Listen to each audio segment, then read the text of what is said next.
This channel does not promote or promotion any illegal activities. All content provided by this channel is meant only for educational purpose only.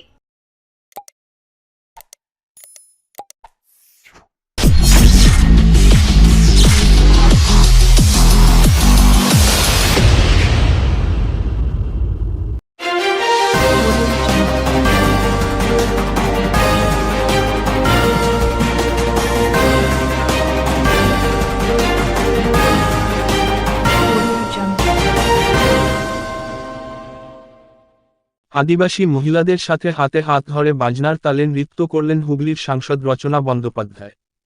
এই দিন বিরসা মুন্ডার ১৫০তম জন্মবার্ষিকী উদযাপন উপলক্ষে আয়োজিত একটি অনুষ্ঠানে পোলবা দাঁতপুর ব্লকের কৃষি খামার প্রাঙ্গণে উপস্থিত হন হুগলির সাংসদ, যেখানে অন্যান্যদের মধ্যে উপস্থিত ছিলেন সাংসদ মিতালি বাগ, বিধায়ক অসীমা পাত্র, জেলাশাসক Mukta Arya, Chandannagar police commissioner Amit P Javalgi, রোয়ামিন পুলিশ সুপার কামনাশিস সেন সহ জেলার অন্যান্য আধিকারিকরা।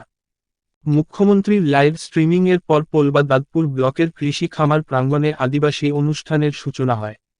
অনুষ্ঠান চলাকালীন স্টেজ থেকে নেমে আসেন হুগলি ও আরামবাগ লোকসভার সাংসদ রচনা বন্দ্যোপাধ্যায় ও মিতালি বাগ ও বিধায়িকা অসীমা পাত্র।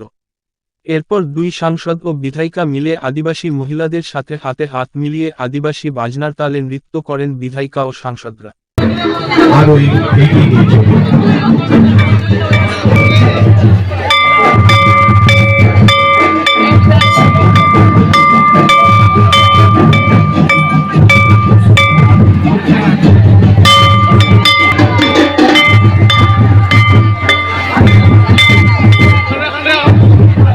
সকলকে আসন গ্রহণ করার জন্য আমরা অনুরোধ জানাই। আমাদের মঞ্চে অতিথিদের স্বাগত এবং তাদেরকে আসন।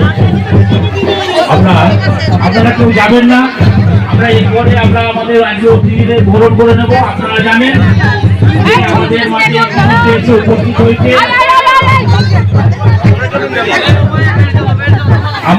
ইতিমধ্যে উপস্থিত হয়েছেন আমাদের হুগলির সাংসদ মাননীয় রচনা বন্দ্যোপাধ্যায় মহাশয় এবং উত্তরীয় আর বরং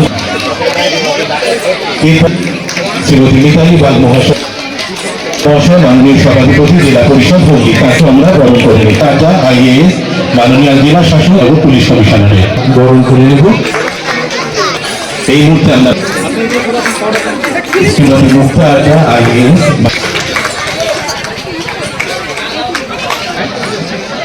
বরণ করে নেব। মাননীয় বিধায়ক চট্টগ্রাম বিধানসভা এর মাননীয় শ্রী বরণ করে নিয়েছি। মাননীয় বিধায়ক কৃষি বিধানসভা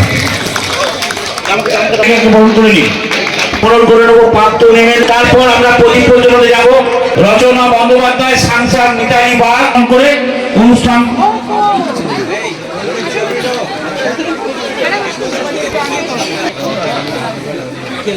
আমি অনুরোধ করবো আমাদের জেলা আজকে মূলত আসার দুটো কারণ। প্রথম কারণ ছিল আজকে দিদির যেটা উনি উদ্বোধন করলেন, বিরসা মুন্ডার আজকে ১৫০তম জন্মশতবার্ষিকী আমরা এখানে উদযাপন করলাম, সেটাই শ্রদ্ধা জ্ঞাপন করার জন্য আসা। এবং দ্বিতীয়ত আজকে আমার বিশাল বড় একটা মিটিং ছিল ডিএম অফিসে, এবং সেখানে আমার হুগলি জেলার কর্মকাণ্ড নিয়ে আলোচনার অনেক বিষয় ছিল, সেগুলো নিয়ে আমাদের কথাবার্তা ছিল। অনেক কিছু করার আছে আগামী দিনে, সেগুলো নিয়ে আলোচনা হওয়ার ছিল। স্পোর্টস একাডেমি নিয়ে আলোচনা হওয়ার ছিল, বিকজ আমাদের ইচ্ছে আছে হুগলি জেলাতে স্পোর্টসকে নিয়ে আরো এগোনোর, এবং যাতে এখানে ক্রীড়াঙ্গন আরো বেশি হয়, এখানে স্পোর্টস একাডেমি যাতে আমরা করতে পারি, এবং এখানে যারা ট্যালেন্টেড যারা স্টুডেন্টস আছে আগামী দিনে যাতে সেই স্পোর্টস নিয়ে আমরা পার্লামেন্টে এই নিয়ে কথা বলতে পারি, সেটা নিয়ে কথা বলার ছিল।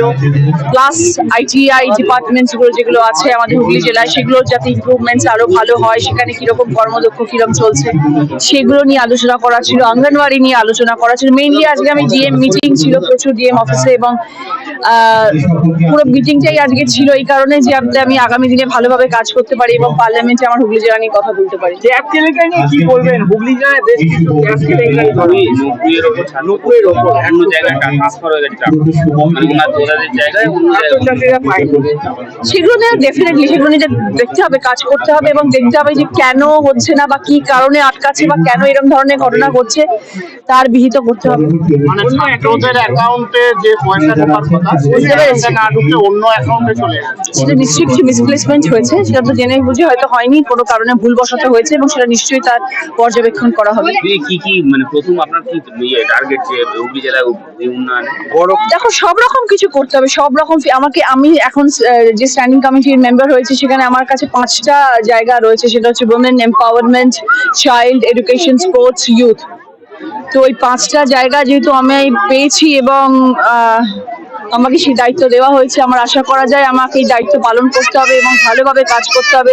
এই 5টা ডিপার্টমেন্ট নিয়ে আমি ভাবছি এবং আগামী দিনে যাতে এই 5টা ডিপার্টমেন্টে আমার হুগলি জেলার মানুষ উপকৃত হয় সেটা দিয়ে চেষ্টা করবো। একদিকে দিদি নাম্বার 1, একদিকে 5টা কাজের চাপ, কেমন ভাবে সামলাবে? শুধু 5টা কাজের চাপ না, পার্লামেন্টও আছে, তার সাথে আমার কনস্টিটুয়েন্সিও আছে, সবকিছু নিয়ে মানে আমি একটুখানি বেশি ব্যস্ত হয়ে পড়েছি, বাট করতে হবে, দেখা যাক। Slow and steady wins the rest কথাতেই আছে, গড়বড় করবো না, ধীরে সুস্থে কাজ করতে হবে, শিখছি প্রতিনিয়ত, জ্ঞান অর্জন করছি প্রতিনিয়ত এবং চিন্তা ভাবনা করে কাজ করতে হবে। বাড়ি ভেঙে গেছে, অঙ্গনবাড়ি, হ্যাঁ অঙ্গনবাড়ির নিয়ে আমরা কাজ করছি এবং আমি যেহেতু এখন এডুকেশন ডিপার্টমেন্টে আমি স্ট্যান্ডিং কমিটির মেম্বার এবং সেই জন্য এখন চেষ্টা করতে হবে যাতে অঙ্গনবাড়িগুলো ভালো হয় এবং সব থেকে বড় কথা অঙ্গনবাড়ির উপর ভরসা করে যেন মায়েরা তাদের বাচ্চাদেরকে পাঠান, সেটাও একটা ভীষণ ইম্পর্টেন্ট জিনিস। বিকজ অঙ্গনবাড়িতে এখন বাচ্চাদেরকে পাঠান, তারা প্রাইমারি স্কুলে পাঠিয়ে দেন,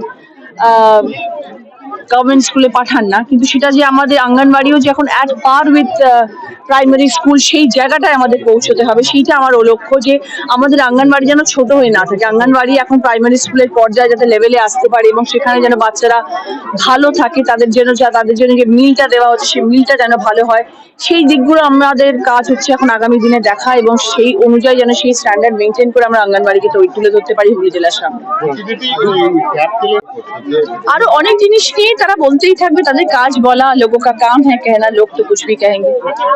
এই ট্যাপ কেলেঙ্কারিতে বর্ধমান পুলিশ তৃণমূলের SC/ST সেলের এক নেতার ছেলেকে গ্রেফতার করেছে, কি বলবেন?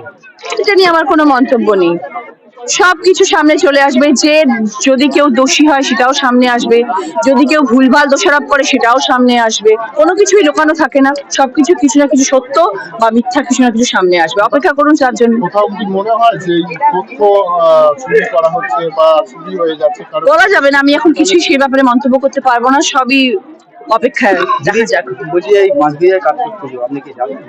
আজকে আমার অনেক ভদ্রেশ্বর ওখানে তোমার ছট পুজোর উপলক্ষে, তো একদিনে এতগুলো হবে না, তো একটা একটা করে হবে আর কি। এখন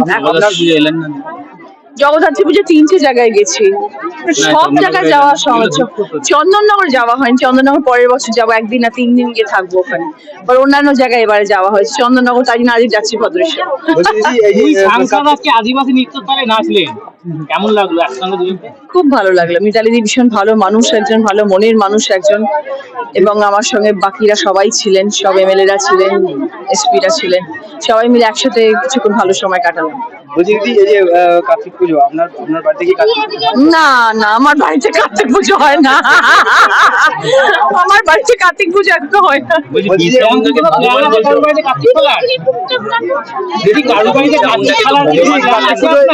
না, আমার বাড়িতে এখন কার্তিক ফেলা সবাই দেখছে না, কার্তিক পুজো তো অনেক জায়গায় দেখা যায় যে কার্তিক আগে তো হ্যাঁ আমার বাড়িতে কার্তিক আছে, সে কার্তিক পুজো করার কথা নয়, সে নিজের পুজো নিয়ে ব্যবস্থা করে নেবে। বলছি আপনার বাড়িতে কি কোনো কার্তিক পড়েছিল? না, আমার বাড়িতে কোনো কার্তিক পড়েনি।